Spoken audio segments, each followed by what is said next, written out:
Emily Carter stood in her small Portland apartment as the rain tapped against the window, each sound reminding her that time had run out, because this was the first morning she woke up knowing she could not pay her rent, not after counting her bank balance again and again, not after checking emails that still held no job offers, and not after selling small things online just to buy groceries. And as she opened her front door with a tight chest, she saw the envelope taped neatly to the wood, her name written clearly on it, simple and calm, which somehow made it worse, because it meant her landlord had already noticed, and Emily's thoughts raced as she imagined eviction notices, deadlines, and the shame of explaining her failure, even though she had always paid on time before, even though she had tried so hard, and she stood there for a moment holding the envelope like it weighed too much, before finally opening it with slow fingers, expecting legal words or cold warnings, but instead finding a short handwritten note asking her to come by the landlord's office that evening to talk, and that single word, talk, followed her all day as she moved through her apartment in restless circles, remembering how quickly her life had changed after losing her publishing job, how confident she used to feel, how proud she was of being independent, and how fragile everything now seemed. And when evening came she walked to the office with careful steps, rehearsing apologies in her mind, promising herself she would stay calm and respectful no matter what happened. And when Daniel Harper opened the door, she noticed small details she had never paid attention to before, like the tired kindness in his eyes and the calm way he spoke her name, and the office felt warmer than she expected, filled with soft light and quiet, and instead of cutting her off or reminding her of rules, he listened, truly listened, as she explained her situation in simple, honest words, and when he finally spoke, his voice carried understanding instead of judgment, and he told her he knew she had always been responsible, that he noticed how she cared for the apartment, and that life sometimes collapses without warning. And then he surprised her completely by sharing a small piece of his own past, about losing his job years ago and feeling invisible during his hardest time. And Emily felt her fear slowly loosen its grip as he slid a paper across the desk, not an eviction notice but a temporary adjustment, giving her time instead of pressure, dignity instead of threat, and in that moment her eyes filled with tears she could not stop, not because she was weak, but because someone had chosen kindness when she expected rejection. And as she left the office later that night, the rain had softened, the air felt lighter, and Emily realized that the worst day she had feared had turned into something unexpected, something that stayed with her long after she closed her apartment door, because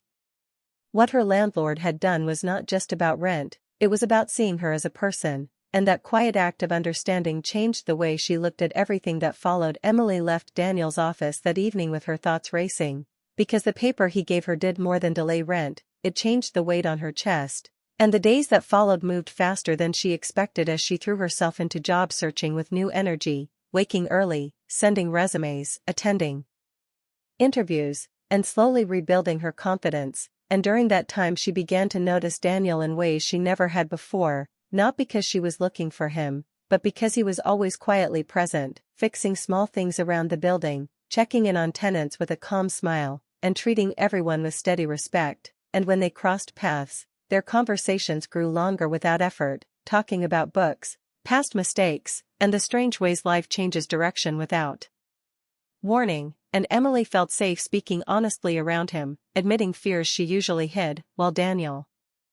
listened without offering advice unless asked. And as days passed, she realized his help had not come with expectations or pressure, which mattered deeply to her, because she refused to feel like she owed anyone more than gratitude. And one afternoon, after another job interview that left her uncertain, she found herself sitting with him in the courtyard as the sun lowered, and the conversation shifted, becoming quieter and more personal, and Daniel shared how loneliness can follow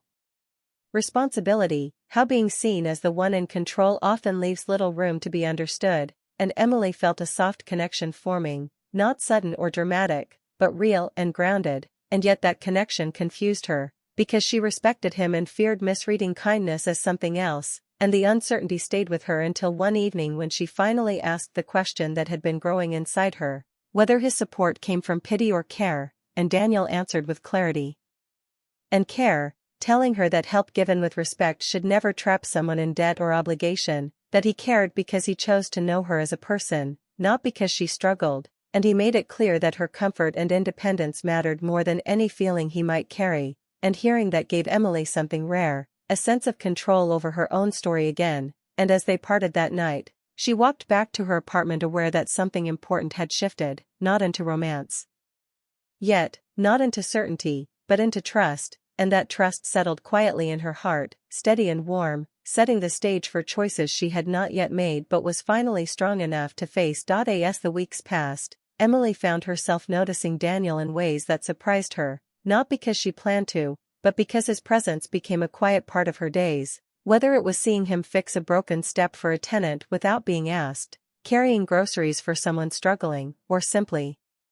sitting in the courtyard reading as the sun set, and every time she saw him, she felt a small warmth she couldn't quite name, a mix of admiration and comfort, and their conversations grew naturally, from small talk about the weather or neighborhood events to deeper discussions about life, hopes, and past mistakes, and Emily began to realize that his kindness had not been a simple act of charity, but a reflection of his character, and slowly, subtly, she felt herself drawn to him, though she worried about crossing boundaries, worried about confusing gratitude for something more, but the feeling persisted, gentle and steady, and one afternoon, she found herself walking with him after running an errand, sharing thoughts and laughter with a lightness she hadn't felt in months, and the moment stretched, comfortable and full of quiet understanding, until she finally asked the question that had been lingering in her mind, carefully, almost shyly, whether his help came from pity or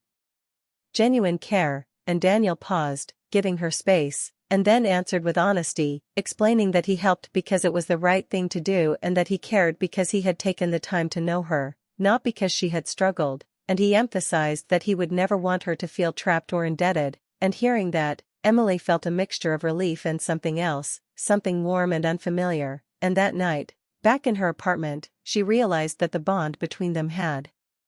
shifted from casual kindness to trust, respect, and subtle emotional intimacy, and she understood that her feelings were growing but in a way that was patient, careful, and meaningful, not rushed or pressured, and she found herself thinking about him often, wondering what this connection might mean for the future, feeling hope where there had only been fear, and recognizing that sometimes, human connections form quietly, through shared understanding, mutual respect, and simple acts of empathy.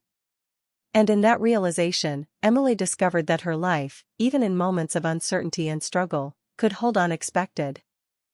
warmth, emotional closeness, and the beginnings of something deeper, something that might one day blossom into love, but for now existed as steady, comforting presence, a reminder that kindness and genuine care can quietly change the course of one's life. 3 months had passed, and Emily Carter stood in her apartment surrounded by packed boxes, the walls echoing the quiet emptiness of a chapter ending as she prepared to move to Seattle for her new job, a position she had worked hard to earn.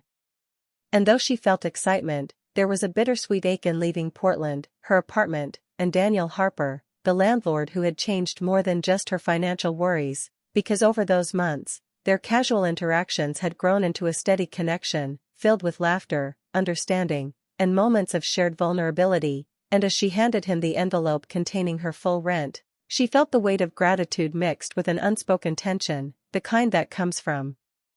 realizing someone has touched your life deeply, and Daniel's calm eyes held a mixture of pride, warmth, and something tender that made her heart flutter, yet they both understood boundaries, the professional lines that had guided them, and still, there was an unmistakable emotional bond that neither could deny, and as she explained that she wanted to pay in full to reclaim her independence, he nodded with approval, smiling softly, acknowledging her strength without diminishing the care he had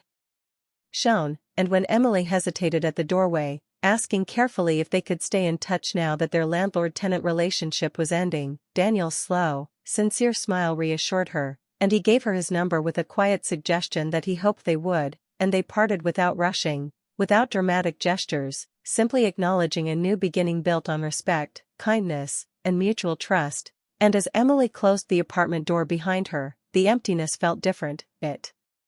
felt full of possibilities, hope, and the warmth of knowing that human connection can blossom gently in the spaces between struggle and support, and she realized that the unexpected thing Daniel had done that day she could not pay her rent was far more profound than financial relief. He had shown her the power of compassion, the strength in understanding, and the beginning of a bond that might grow into love, proving that sometimes The most life-changing moments come quietly, in patience,